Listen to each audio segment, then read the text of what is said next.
सीमा की चौकसी। विजयनगर में पिछले कई दिनों से तोड़फोड़ की घटनाएं बढ़ती जा रही थी। राजा कृष्णदेव राय इन घटनाओं से काफी चिंतित हो उठे। उन्होंने मंत्रिपरिषद की बैठक बुलाई और इन घटनाओं को रोकने का उपाय पूछा। पड़ोसी दुश्मन देश के गुप्तचर ही यह काम कर रहे हैं। हमें उनसे नरमी से नहीं, सख्ती से निपटना चाहिए। सेनापति का सुझाव था, सीमा पर सैनिक बढ़ा दिए जाने चाहिए ताकि सीमा की सुरक्षा ठीक प्रकार से हो सके। मंत्री जी ने सुझाया। राजा कृष्णदेव राय ने अब तेनालीराम की ओर देखा। मेरे विचार में तो सबसे अच्छा यही होगा कि समूची सीमा पर एक मजबूत दीवार बना दी जाए और वहां हर समय सेना के सिपाही गश्त करें।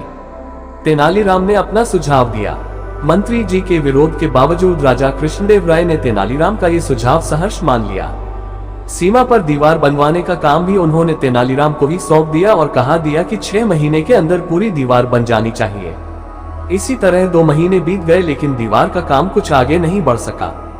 राजा कृष्णदेव राय के पास भी यह खबर पहुंची।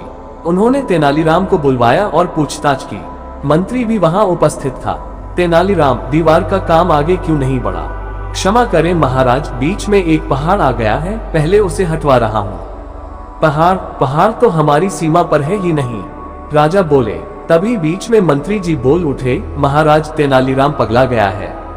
तेनालीराम मंत्री की फप्ती सुनकर चुप ही रहे। उन्होंने मुस्कुराकर ताली बजाई। ताली बजाते ही सैनिकों से घिरे 20 व्यक्ति राजा के सामने लाए गए। ये लोग कौन है? राजा कृष्णदेव राय ने तेनालीराम ने पूछा। पहाड़, तेनालीराम बोला, ये दुश्मन देश के घुसपैठिए हैं महाराज। दिन में जितनी दीवार बनती थी, रात में ये लोग उसे तोड़ डालते थे। बड़ी मुश्किल से ये लोग पकड़ में आए हैं। काफी तादाद में इनसे हथियार भी मिले हैं। पिछले 1 महीने में इनमें से आधे 5-5 बार पकड़े भी गए थे, मगर इसका कारण मंत्री जी बताएंगे। इन्हें दंड क्यों नहीं दिया गया? क्योंकि इन्हीं की सिफारिश पर इन लोगों को हर बार छोड़ा गया था, तेनालीराम ने कहा। यह सुनकर मंत्री के चेहरे पर हवाइयां उड़ने लगी। राजा कृष्णदेव राय सारी बात समझ गए। उन्होंने सीमा की चौकसी का सारा काम मंत्री से ले लिया और तेनालीराम को सौंप दिया।